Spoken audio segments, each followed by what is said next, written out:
Не ме лекувайте с преспивни средства.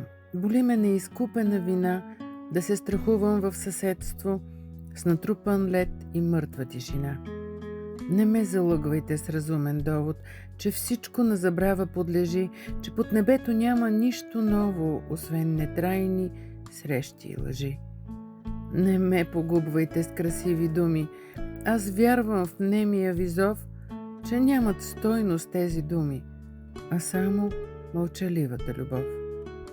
Боя се от пометените ъгли на всяка непростима пустота и вярвам, че дори в угаснал въглен следи от нов живот ще прочета.